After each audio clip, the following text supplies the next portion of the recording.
এক রাতের সময় ছিল। 5 স্টার হোটেল দি রয়্যাল গার্ডেনের পিছনের গেটে আবর্জনায় ভরা গাড়িগুলো অবিরাম আসা যাওয়া করছিল। সেই কোণায় একটা সরু, দুর্বল, কাঁপতে থাকা মেয়ে মাটিতে বসেছিল। সোহিনী 2 দিন ধরে সে খুব কম কিছু খেয়েছে। ক্ষুধা আর যন্ত্রণায় তার অবস্থা খারাপ হয়ে গেছে। কিন্তু আজ সবচেয়ে বড় ক্ষত তার পেট নয়, তার সম্মান ছিল। কিছুক্ষণ আগে একটা লোক তাকে কোণায় ঘিরে বলেছিল, চল আমার সাথে, 2000 টাকা দেব, শুধু এক রাতের কাজ, বুঝছ তো? সোহিনী কাঁপতে কাঁপতে বলেছিল, আমি কোনো এমন মেয়ে নই, ক্ষুধার্ত আছি, বেহায়া নই। আর সেই লোক তাকে ছোঁয়া দিয়ে চলে গেল, পিছনে নোংরা চোখ রেখে। সোহিনী সেখানে বসে কাঁদছিল, যে তখনই একটা লাল গাড়ি হোটেলের পিছনে এসে থামল। দরজা খুলল আর বাইরে নামল বিবেক রায়, হোটেল মালিকের ছেলে, শহরের সবচেয়ে ধনী উত্তরাধিকারী। সে ফোনে কারো সাথে ঝগড়া করছিল। ড্যাড, আমি ব্যবসা হোটেলের মতো চালাবো না, আমি কোনো মিলিত মাল গ্রাহককে খাওয়াতে পারবো না, প্লিজ আপনি কথাটা বুঝছেন তো? সে ফোন কেটে উদ্বিগ্ন হয়ে সামনে এগোচ্ছিল, যে তার চোখ সোহিনীর উপর পড়ল। সে ঝুঁকল। একটা সাধারণ গরিব কিন্তু অত্যন্ত সুন্দর মেয়ে আবর্জনার স্তূপের কাছে বসে কাঁদছিল। বিবেক ধীরে ধীরে তার সামনে এসে দাঁড়াল। সোহিনী ভয় পেয়ে বলল, আমি আমি ভিক্ষা চাইছি না, আমি শুধু যাচ্ছি। বিবেক শান্ত স্বরে বলল, তোমাকে কেউ কষ্ট দিয়েছে? সোহিনী উত্তর দিল না, শুধু চোখ চুড়িয়ে নিল। বিবেক তার কাঁধে পড়া নীল দাগ দেখে ফেলেছে। তার মনে হালকা যন্ত্রণা উঠল। সে পকেট থেকে টাকা বের করার চেষ্টা করল, তার অভ্যাস ছিল, কিন্তু তারপর থামল। সে ঝুঁকে বসল আর জিজ্ঞাসা করল, খাবার খাবে? সোহিনী চমকে উঠল। সেই প্রশ্নটাই তো কিছুক্ষণ আগে তার আত্মাকে আঘাত করেছে। কিন্তু এই কণ্ঠে লোভ নয়, চিন্তা ছিল। সে খুব ধীরে বলল, হ্যাঁ, কিন্তু আমি ভিক্ষা নিই না। বিবেক মাথা নাড়ল, তাহলে চাকরি করবে? সোহিনীর চোখ বিস্মিত হয়ে গেল। চাকরি? 5 তারকা হোটেলে? আমার মতো মেয়ে? বিবেক আরও বলল, দ্য রয়্যাল গার্ডেনে লোকের অভাব আছে, যদি তুমি চাও তাহলে আজ থেকে কাজ শুরু করতে পারো। সোহিনীকে এটা মজা মনে হল। সে তীক্ষ্ণ স্বরে বলল, এত বড় হোটেলে আমি? লোকেরা কি বলবে? বিবেক গম্ভীর স্বরে বলল, সেই চিন্তা তুমি করো না। সোহিনী চুপ হয়ে গেল। বিবেক তার হাত বাড়াল, চলো। সোহিনীর হৃদয়ে ডজনখানেক ভয় উঠল। কোথাও ফাঁদ তো নয়, কোথাও আগের লোকের মতো কথা তো নয়। কিন্তু বিবেকের চোখে সেই কথা ছিল না। হঠাৎ সে বলল, আমাকে কিছু আসে না। বিবেক হালকা হাসি দিল, ঠিক আছে, তোমাকে শেখানো হবে। কয়েক সেকেন্ডের নীরবতার পর সোহিনী সাহস করে তার হাত ধরল। যেই তারা ভিতরে পৌঁছল, ম্যানেজার বলল, স্যার, এই মেয়ে, এই হোটেলে, গ্রাহক কি ভাববে? বিবেকের কণ্ঠ জোরালো হয়ে গেল, গ্রাহক কিছু ভাববে না, আর এই মেয়ে এখন থেকে স্টাফ, বুঝলে? ম্যানেজার চুপ হয়ে গেল। বিবেক একটা মহিলা সুপারভাইজারকে ডাকল আর বলল, একে পরিষ্কার কাপড় দাও, খাবার দাও, আর কাল থেকে একে কাজ শেখাতে শুরু করো। সোহিনীকে যখন প্লেটে গরম খাবার মিলল, তখন তার চোখ ভরে এলো। সে চুপচাপ বসে রইল, হাত কাঁপতে কাঁপতে। বিবেক কিছু দূরে দাঁড়িয়ে তাকে দেখছিল। তাকেও প্রথমবার কোনো অচেনা লোককে সাহায্য করে এমন স্বস্তি মিলল, যা সে বুঝতে পারছিল না। পরের সকালে হোটেলের রান্নাঘর সবসময়ের মতো শব্দে ভরা ছিল। অর্ডার, সময়, চাপ। কিন্তু সেই বিশৃঙ্খলার মাঝে সোহিনী চুপচাপ দাঁড়িয়েছিল, যেন কোনো ঝড় থেকে বেরিয়ে এসেছে। সুপারভাইজার অরূপা তাকে দেখল আর সামান্য ব্যঙ্গ করে বলল, এখানে কাজ সহজ নয়, তুমি কখনো খাবার বানিয়েছ? সোহিনী শান্ত স্বরে বলল, না, কিন্তু আমি শিখে নেব। তারা তাকে সবচেয়ে নিচের কাজ দিল, বাসন ধোয়া, আবর্জনার ব্যাগ বদলানো, মেঝে পরিষ্কার করা। কিন্তু সোহিনী একবারও অভিযোগ করল না। তার হাত ছিলে গেল, আঙুলগুলো লাল হয়ে গেল। ধোঁয়া ধোঁয়া, কবজি শক্ত হয়ে গেল। তবুও সে চুপচাপ কাজ করে গেল, কারণ বাইরের জীবন তার থেকে অনেক বেশি কঠিন ছিল। সন্ধ্যায় বিবেক রান্নাঘরে এলো। সে সোহিনীকে দেখল, ভেজা হাতে, মিঠা বাসন ধোয়া হয়ে ঝুঁকে পড়া কোমর, তবুও চোখে একটা অদ্ভুত জেদ। বিবেক জিজ্ঞাসা করল, ক্লান্ত হয়ে গেছ? সোহিনী কিছু বলবে, তার আগে ম্যানেজার এলো আর বলল, স্যার, আজ ভিআইপি অতিথি আসছে, শেফের মুড খারাপ, কাজ বিশৃঙ্খল হলে হোটেলের ছবি। বিবেক তাকে মাঝখানে থামিয়ে দিল, তুমি তোমার কাজ করো, তাকে বলো যে মুড ঠিক করুক আর কাজে লাগুক, আর এই মেয়েকে, একে বিরক্ত করার চেষ্টা করো না। ম্যানেজার চুপ হয়ে গেল। রান্নাঘরে হঠাৎ হইচই পড়ে গেল। শেফ রাহুল রাগে চিৎকার করছিল, ক্রিম সস পুড়ে গেছে, কোন অকর্মণ্য এটাকে গ্যাসে ছেলে রেখেছে? সবাই ভয় পেয়ে গেল, কেউ সামনে এলো না। সোহিনীকে মনে হল যেন এই কণ্ঠ তার আগের জীবনের গালিগুলোর মতো। আরেকটা অভিযোগ, আরেকটা অপমান। কিন্তু সে ধীরে বলল, যদি সামান্য দুধ ঢেলে ধীর আঁচে চালান আর উপরে কোঁটা চিনি, তাহলে তিক্ততা কমে যাবে। পুরো রান্নাঘর একদম চুপ। শেফ ভরকে উঠল, তুমি শেখাবে আমাকে? তুমি জানো কি? বিবেক সব দেখছিল। সে সামনে এলো আর বলল, করে দেখি। শেফ অসন্তুষ্ট হয়ে তেমনই করল। কয়েক মিনিট পর যখন সস তৈরি হল, সে চেখে তার ভ্রু উপরে উঠে গেল। বিবেক জিজ্ঞাসা করল, কেমন? শেফ অনিচ্ছুক স্বরে বলল, একদম ঠিক, আগের থেকে ভালো। সবার চোখ সোহিনীর উপর আটকে গেল। সে ঘাবড়ে বলল, আমার মা বলতো, খাবার খারাপ করা না, সংশোধন করা যায়। বিবেক ধীরে বলল, তোমার ভিতরে প্রতিভা আছে সোহিনী, খুব ভালো। অরূপাকে প্রথমবার তার উপর গর্ব মনে হল, কিন্তু মুখে দেখাল না। রাতের সময় যখন কাজ শেষ হল, সোহিনী লকার রুমে বসেছিল। তার হাত ব্যথা করছিল, কিন্তু তার ঠুঁটে হালকা হাসি ছিল, হয়তো মাসখানেক পর। তখনই দরজা খুলল। বিবেক ভিতরে এলো, হাতে ফার্স্ট এড বক্স নিয়ে। সোহিনী চমকে উঠল, আপনি এখানে? বিবেক শান্ত স্বরে বলল, তোমার হাত ধো, ব্যান্ডেজ করে দিই। সোহিনী হাত লুকিয়ে বলল, দরকার নেই সাহেব, অভ্যাস আছে আমার যন্ত্রণার। বিবেক ধীরে বলল, যদি যন্ত্রণা অভ্যাস হয়ে যায়, তাহলে মানুষ খুশি হওয়া ভুলে যায়। সে জোর করল না, শুধু বক্স তার দিকে বাড়িয়ে বলল, নিজে করে নাও। সোহিনী বক্স নিল। বিবেক ঘুরে যাচ্ছিল। তখনই সোহিনী ধীরে বলল, আজ কেউ প্রথমবার আমার কথা মেনেছে, ভালো লাগল।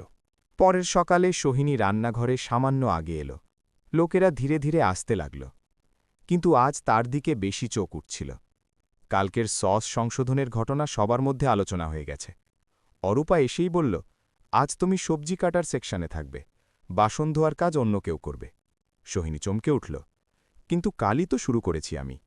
অরূপা হালকা বিরক্তি দেখিয়ে বলল, দেখো, যাদের মাথা আছে তাদের সামনে রাখতে হয়, এখন কাটো। সোহিনী মাথা নিচু করে বলল, ঠিক আছে। সে সবজি কাটতে লাগল। তার হাত দ্রুত ছিল, কিন্তু মনোযোগ আরও দ্রুত ছিল। শেফ রাহুল দূর থেকে সব দেখছিল। কালকের কথা থেকে তার অহংকার আঘাত পেয়েছে, কিন্তু আজ সে সোহিনীতে কিছু আলাদা অনুভব করছিল। কিছুক্ষণ পর সে কড়া কণ্ঠে বলল, এই মেয়ে, এভাবে কাটা যায় না, শিমলা মির্চ এটা, হোটেল সড়কের ঠেলা নয়। সোহিনী তৎক্ষণাৎ ছুরি নিচে রেখে বলল, আপনি দেখিয়ে দিন, আমি তেমন করব। রাহুল আশা করেনি যে সে তর্ক করবে না। সে বলল, চলো, এভাবে। সোহিনী মনোযোগ দিয়ে দেখতে লাগল, তারপর আবার কেটে দেখাল। এবার শেফ অসন্তুষ্ট হয়ে বলল, হ্যাঁ, ঠিক আছে। দুপুরে হঠাৎ হল থেকে কণ্ঠ এলো, অর্ডার বাতিল করো, এটা কি বানিয়েছ তোমরা? ভিআইপি অতিথি রান্নাঘরে ঢুকে এলো। প্রত্যেকে ভয় পেয়ে গেল। রাহুল সামনে এগোল, স্যার, কি সমস্যা হয়েছে? অতিথি প্লেট টেবিলে ছুড়ে দিল, এই পাস্তা ওভারকুকড, এটা ৫ তারকা হোটেল না দাতব্য রান্নাঘর। নীরবতা ছড়িয়ে পড়ল। বিবেক সেই সময় ভিতরে এলো আর বলল, স্যার, আমি দেখেনি, আপনাকে নতুন ডিশ মিলবে, ২ মিনিট। অতিথি রাগ করে বাইরে চলে গেল। রাহুল চাপে পা ছুটতে ছুটতে বলল, এখন এই অবস্থায় নতুন পাস্তা কিভাবে বানাবো? সোহিনী সামনে এলো, আমার কাছে একটা আইডিয়া আছে। রাহুল ভরকে উঠল, এখন এটাও বলবে যে ইটালিয়ান খাবারও বানাতে জানে? সোহিনী দৃঢ়তা দিয়ে বলল, আমাকে না ইটালিয়ান জানা না পাস্তা, কিন্তু খারাপ হয়ে যাওয়া খাবারকে কিভাবে ঠিক করা যায় এটা জানা। বিবেক বলল, বলো। সোহিনী পাস্তা তুলল, তার গঠন দেখল আর বলল, এটাকে প্যানে ঢালুন, তারপর সামান্য মাখন আর রসুন। ওভারকুকড পাস্তা মাখন ধরে নেয় আর নরম টেক্সচার লুকিয়ে যায়। উপরে ফ্রেশ হার্বস আর চিলি ফ্লেক্স ঢেলে ক্রাঞ্চ দিন, স্বাদ ভারসাম্য হয়ে যাবে। রাহুল চুপ হয়ে গেল। বিবেক সময় না ঘুমিয়ে বলল, করো। ২ মিনিট পর প্লেট সাজিয়ে তৈরি ছিল। বিবেক নিজে গেল আর অতিথিকে দিল। ১ মিনিট পর অতিথি ফিরে এলো, কিন্তু এবার মুখ শান্ত ছিল। এখন ঠিক আছে, গুড। হলে নীরবতা। রান্নাঘরে সবার চোখ সোহিনীর ওপর। রাহুল ধীরে বলল, এই মেয়ে জুগাড় জানে। সোহিনী ধীর স্বরে বলল, দারিদ্র্যে এটাই তো শিখি, যা আছে তাতেই ভালো কিভাবে বানানো যায়। বিবেকের চোখে গর্ব চমকাল। সন্ধ্যার সময় যখন সব যাচ্ছিল, অরূপা সোহিনীকে বলল, তুমি দ্রুত শিখো, কিন্তু যদি কেউ বিরক্ত করে আমাকে বলো। সোহিনী হাসল না, কিন্তু বলল, ধন্যবাদ ম্যাম। যেই সে বাইরে বেরোল, বিবেক রিসেপশনে দাঁড়িয়েছিল। সে ডাকল, সোহিনী। সে থামল। বিবেক তার সামনে এলো। আজ তুমি আবার হোটেলকে বাঁচিয়েছ। সোহিনী অবাক হয়ে বলল, আমি তো শুধু যা মনে পড়ল বলে দিয়েছি। বিবেক গম্ভীর স্বরে বলল, এটাই তো পার্থক্য। অন্য লোকেরা বই থেকে শেখে, তুমি জীবন থেকে শেখো। সোহিনীর হৃদয় দ্রুত ধড়কতে লাগল। সে কিছু বলতে পারল না। বিবেক কাগজ বাড়াল, এটা তোমার জয়নিং ফর্ম। আজ থেকে তুমি ট্রেনিং কিচেন অ্যাসিস্ট্যান্ট। বেতনও শুরু। সোহিনী কাঁপতে লাগল, বেতন? আমি এত যোগ্য নই। বিবেক মাঝখানে বলল, তুমি যোগ্য, আর এর থেকেও বেশি। কয়েক মুহূর্ত দুজন চুপ রইল। তারপর সোহিনী সবচেয়ে ধীর কণ্ঠে বলল, ধন্যবাদ সাহেবজি। সোহিনী এখন ট্রেনিং কিচেন অ্যাসিস্ট্যান্ট ছিল। একদিন দুজন ওয়েটার তার পিঠ পিছনে বলছিল, শুনেছি একে বিবেক স্যার নিজে নিয়ে এসেছে। হ্যাঁ, তাই তো এত দ্রুত প্রমোশন মিলেছে। হোটেলে সব বোঝে। জানি না কিভাবে এটি স্যারকে তার জালে ফাঁসিয়েছে। সোহিনী শুনল, হৃদয়ে চুম্বন হল, কিন্তু সে উত্তর দিল না। কারণ দারিদ্র্য তাকে শিখিয়েছে, দুনিয়ার প্রত্যেক কণ্ঠের উত্তর দেওয়া দরকারি নয়। সেই সন্ধ্যায় একটা বড় ইভেন্ট ছিল, হোটেলের বার্ষিকী। অনেক ব্যবসায়ী আর মিডিয়া আসবে। শেফ রাহুল চাপে ছিল। সে চিৎকার করছিল, সব কিছু পারফেক্ট হতে হবে, একটা ভুলও না। কিন্তু হঠাৎ একটা টেবিল থেকে জোরালো কণ্ঠ এলো, এটা কি করেছো তোমরা? এই খাবার আমাদের ডিশের সাথে মিলছে না। এটা কোনো এক্সিকিউটিভ অতিথির খারাপ ফিডব্যাক ছিল। রাহুল ঘাবড়ে গেল। স্টাফ এদিক ওদিক ছুটতে লাগল। বিবেক তৎক্ষণাৎ পৌঁছল। কি হয়েছে? অতিথি বলল, স্বাদ মিসম্যাচ, একদম আলাদা। রাহুল বকবক করে বলল, আমার সেকশনের ডিশ তো পারফেক্ট ছিল, এটা কিভাবে? তখনই সোহিনীর সামনে এলো। কি, আমি প্লেট দেখতে পারি? সব চুপ হয়ে গেল। বিবেক তার দিকে দেখতে লাগল। সোহিনী ডিশ দেখল, চেখে বলল, এতে যে বেস মশলা আছে সেটা আমাদেরটা নয়, কেউ ভুল করে স্টকরুমের পুরনো মশলা তুলে নিয়েছে। রাহুল ভয় পেয়ে গেল। কি, তুমি কিভাবে চিনতে পারলে? সোহিনী বলল, যে মশলা আমি বানিয়েছি তাতে হালকা গন্ধ ছিল, এতে নেই, এটা কাঁচা। বিবেক তৎক্ষণাৎ আদেশ দিল, নতুন বেস বানাও, এক্ষুনি। রাহুল বলল, কিন্তু এত দ্রুত? সোহিনী ধীরস্বরে বলল, আমি বানিয়ে দিই। রাহুল, ম্যানেজার, সব চমকে উঠল। বিবেক তৎক্ষণাৎ বলল, হ্যাঁ, গো অ্যাহেড। সোহিনী রান্নাঘরের মাঝখানে দাঁড়াল। তার হাত দ্রুত চলল। মশলা, তেল, জড়িবুটি, তার প্রত্যেক চাল যেন কাউকে মনে করে বানাচ্ছে, হয়তো তার মাকে। রাহুল তাকে দেখতে রইল। 2 মিনিট পর সে বেস চেকে পুরোপুরি থেমে গেল। এটা তো একদম হোটেলের সিগনেচারের মতো। বিবেকের মুখে গর্ব আর স্বস্তি দুটোই ছিল। নতুন খাবার তৈরি হল। অতিথি চেখে হেসে বলল, এখন ঠিক আছে, ভেরি গুড। স্বস্তির ঢেউ পুরো রান্নাঘরে ছড়িয়ে পড়ল। বিবেক সোহিনীকে বলল, তুমি আজ আবার সব বাঁচিয়েছ। সোহিনী খুব ধীরে বলল, আমি শুধু চাই যে কেউ আমার কাজ দেখুক, আমার অতীতকে না। বিবেক তার দিকে ঝুঁকে বলল, তোমার অতীত শুধু তোমার, কিন্তু তোমার ভবিষ্যৎ? সোহিনী জিজ্ঞাসা করল, কি? বিবেক নরম কণ্ঠে বলল, সেটা এখন বদলাতে চলেছে। সেই রাতে দুজনের চোখে কিছু নতুন জন্ম নিয়েছে, কিন্তু দুজনের কেউ স্বীকার করার সাহস করছিল না। ইভেন্টের পরের দিন হোটেলে সবকিছু স্বাভাবিক ছিল, কিন্তু সোহিনীর চারপাশে একটা অদ্ভুত ফিসফিসানি ছিল, সম্মান আর সন্দেহ দুটোর মিশ্রিত রূপ। অরূপা তার কাছে এলো আর হালকা হাসির সাথে বলল, কাল ভালো কাজ করেছ। সোহিনী বলল, আমি শুধু আমার অংশ নিভিয়েছি। অরূপা তাকে গভীরভাবে দেখল, তোমার ভেতরে কিছু আলাদা আছে গার্ল। সোহিনী উত্তর দেবে, ঠিক তখন ম্যানেজার তাকে ডাকল। তোমাকে বিবেক স্যারের কেবিনে দেখেছে। সে ধীরে ধীরে কেবিনে পৌঁছল। দরজা অর্ধেক খোলা ছিল। ভিতরে বিবেক কারোর উপর ফোনে রাগ করছিল। আমি বলেছি তার থেকে দূর থাকো।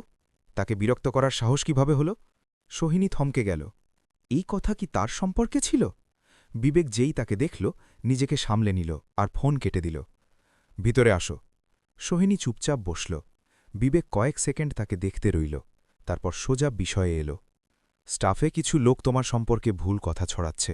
আমি চাই যে তুমি জানো তাতে তোমার কোনো দোষ নেই। সোহিনী ধীর স্বরে বলল, আমি এমন কথা শোনার অভ্যস্ত, কিন্তু আমি নই। বিবেকের স্বর সামান্য কড়া ছিল। আমি চাই না কেউ তোমাকে আঘাত করুক।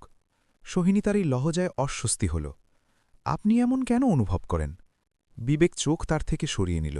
কিছুক্ষণ পর বলল, কারণ তুমি এই জায়গার মতো লাগো না, তুমি অন্য ধরনের জীবনের যোগ্য। সোহিনী প্রথমবার তার ওপর কণ্ঠ তুলল। যোগ্যতা?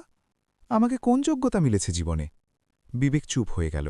সোহিনীর কণ্ঠ সামান্য কাঁপছিল, কিন্তু তাতে দৃঢ়তা ছিল।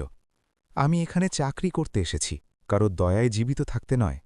বিবেক ধীরে বলল, তুমি ভুল বুঝছ, তাহলে সঠিক বোঝাও। এই দুটি বাক্যের মধ্যে বাতাস ভারী হয়ে গেল। বিবেক গভীর নিঃশ্বাস নিল আর বলল, তোমার ক্ষমতা আমি দেখি, শুধু এটাই। সোহিনী মাথা নিচু করল। দুজনের মধ্যে অকথিত চাপ ভাসতে রইল, আর সেই অপরিভাষিত ভাবের ভয়ে বিবেক কথা বদলে দিল। শেফ রাহুল তোমার সাথে কথা বলতে চায়, যাও। সোহিনী উঠে গেল, কিন্তু বাইরে বেরোতে তার পা ধীর ছিল, যেন কিছু পিছনে টানছে। রান্নাঘরের শেফ রাহুল অবাক করা শান্ত ছিল। সে সোহিনীকে চেয়ারে বসতে বলল, কাল যা তুমি করেছ তারপর আমার কাছে তোমাকে থামানোর কোনো কারণ নেই। সোহিনী বুঝল না, কোন জিনিস থেকে থামানোর। রাহুল একটা ফাইল তার দিকে বাড়াল। ট্রেনিং ছেড়ে সোজা জুনিয়র কুকের পজিশন, এটা তোমার জন্যে প্রমোশন। সোহিনী অবাক হয়ে গেল, শব্দ তার গলায় আটকে গেল। রাহুল হেসে বলল, ভয় পেও না, তুমি যোগ্য। সোহিনী ফাইল ধরল আর জিজ্ঞাসা করল, বিবেক স্যার জানেন? রাহুল উত্তর দিল, চিন্তা তাদেরই ছিল, কিন্তু সিদ্ধান্ত আমার। সোহিনী ফাইল নিয়ে বাইরে বেরোল, হৃদয় ভারীও ছিল আর হালকাও। রাতে সে একা লকার রুমে বসে ফাইল দেখছিল। সেই পাতার মধ্যে যেন তার অতীতও চাপা পড়েছিল। পরের সকালে হোটেলের রান্নাঘরে পরিবেশ আলাদা ছিল। সবাই জানত যে সোহিনী এখন জুনিয়র কুক। সেই মেয়ে যাকে কয়েকদিন আগে সড়কের ধারে খাবারের জন্য তরসাতে ছিল। কিছু লোক চুপ ছিল, কিছু প্রশংসা করছিল, আর কিছু ঈর্ষায় জল ছিল। কিন্তু সোহিনী শান্ত ছিল, যেন সে নিজেও এই পরিবর্তন বিশ্বাস করতে পারছিল না। অরূপা তার কাছে এলো। কখনো ভেবেছ তোমাকে দেখে আমার গর্ব হবে? সোহিনী হাসল। কখনো ভাবিনি যে আমি হাসতে পারব। দুজনের মধ্যে প্রথমবার একটা সত্যিকারের বন্ধুত্বের শুরু হলো। দুপুর পর্যন্ত কাজ স্বাভাবিক ছিল, কিন্তু বিবেক পুরো সকাল রান্নাঘরের চারপাশে ঘুরছিল। চোখ সোহিনীর উপর আটকে যেত, তারপর সে নিজেকে থামিয়ে দিত। সন্ধে পর্যন্ত সোহিনী নতুন ডিশ বানাল, সিগনেচার টুইস্ট দিয়ে। শেফ রাহুল চেখে বলল, এটা শুধু ভালো নয়, এটা মনে রাখার মতো। সোহিনী ফাইল বুকে চেপে ধরল। প্রথমবার তাকে মনে হল সে কোথাও পৌঁছচ্ছে। কিন্তু এর মধ্যে একটা অবাঞ্ছিত অতিথি হোটেলে ঢুকল। একটা লোক, নোংরা, বিশৃঙ্খল, শরাবের গন্ধ নিয়ে। তার চোখ লাল ছিল, চাল টলমল। সে সোজা রান্নাঘরের দিকে এগোল। সোহিনী যেই তাকে দেখল, তার পায়ের তলায় মাটি সরে গেল। সে তার সতেলা চাচা ছিল। সেই লোক যে তার মাকে বছর ধরে ভয় দেখিয়েছে। সেই যে তাকে বাড়ি থেকে বের করে দিয়েছে। সেই যার থেকে বাঁচতে সে শহরে পালিয়েছে। সে উঁচু কণ্ঠে বলল, ওই, এখানে লুকিয়ে বসে আছিস তুমি? রান্নাঘরে সব থেমে গেল। বিবেক দূর থেকে ছুটে এলো। কে তুমি? সে কড়া করে জিজ্ঞাসা করল। চাচা হেসে বলল, আমি এর রক্তের সম্পর্ক, আর এই মেয়ে আমার টাকার ঋণী। সোহিনী কাঁপতে লাগল। শব্দ বেরোল না। বিবেক তার সামনে নাড়াল। এখান থেকে বেরিয়ে যাও, এক্ষুনি। চাচা গর্জন করল, তুমি কে হয়ে মাঝখানে বলছ? বিবেকের কণ্ঠ আরও কড়া হয়ে গেল, আমি এই হোটেলের মালিক। সোহিনীর হৃদয় থেমে যাওয়ার মতো হল, কিন্তু চাচা চিৎকার করল, এটা আমার জিনিস। ঠিক সেই মুহূর্তে সোহিনী চিৎকার করে উঠল। তার কণ্ঠ প্রথমবার এত জোরালো ছিল, আমি কারো জিনিস নই। পুরো রান্নাঘরে নীরবতা ছড়িয়ে পড়ল। সোহিনীর হাত কাঁপছিল, কিন্তু কণ্ঠ শক্ত ছিল। আমি আপনার ঋণী নই, আপনার বন্দী নই, আমি কোথাও যাচ্ছি না। চাচা তার কাছে এগোল, কিন্তু বিবেক তার রাস্তা আটকে দিল। একটা পা আর এগোলে পুলিশ ডাকব। বিবেকের চোখে রাগও ছিল, ভয়ও সোহিনীর জন্য। সেই মুহূর্তে সিকিউরিটি এলো, আর সেই লোককে বাইরে নিয়ে গেল। যেতে যেতে চাচা চিৎকার করল, তুমি ফিরে আসবি তোর সত্য এদের সামনে। বিবেক গর্জন করে বলল, একটা শব্দ আর বললে এখান থেকে জেল যাবে। দরজা বন্ধ হল, আর বাইরে নীরবতা ছড়িয়ে পড়ল। সোহিনী সেখানে দাঁড়িয়ে রইল, শ্বাস দ্রুত, চোখ নম। বিবেক তার কাছে এলো, খুব ধীর আর নরম কণ্ঠে জিজ্ঞাসা করল, তুমি ঠিক আছো? সোহিনী মাথা নাড়ল, মিথ্যায়। অশ্রু তার গালে পড়ল। বিবেক তার অশ্রু মোছার চেষ্টা করল না, শুধু তার সামনে দাঁড়িয়ে রইল, যেন বলতে চাইছে যে সে একা নয়। সোহিনী ফিসফিস করে বলল, আমি এখান থেকে আবার যাওয়ায় ভয় পাই।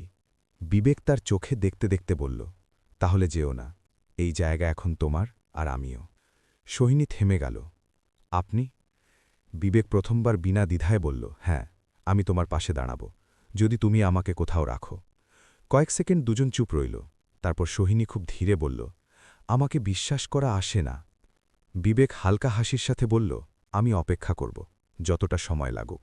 সোহিনী প্রথমবার নিজে থেকে এটা স্বীকার করল যে সে এই লোক থেকে দূর থাকতে পারবে না, আর পুরো জীবনে প্রথমবার তাকে নিরাপত্তা, সম্মান আর আপনত্ব একই জায়গায় মিলেছে। দুটো পা সামনে বাড়িয়ে সে বলল, আমি চেষ্টা করব। বিবেকের মুখে সেই হাসি উঠল যা সে কারোর জন্য বছর ধরে দেয়নি। সোহিনী তার সাথে হাত মিলাল, খুব হালকা করে, কিন্তু সেই আঙ্গুলের ধরায় পুরো ভবিষ্যৎ বদলানোর শক্তি ছিল। সেই মুহূর্তে রান্নাঘরে শুধু দুজন লোক ছিল, একটা গরিব মেয়ে যে নিজেকে আবার বানিয়েছে, আর একটা ধনী ছেলে যে প্রথমবার কাউকে হৃদয় থেকে গুরুত্ব দিয়েছে।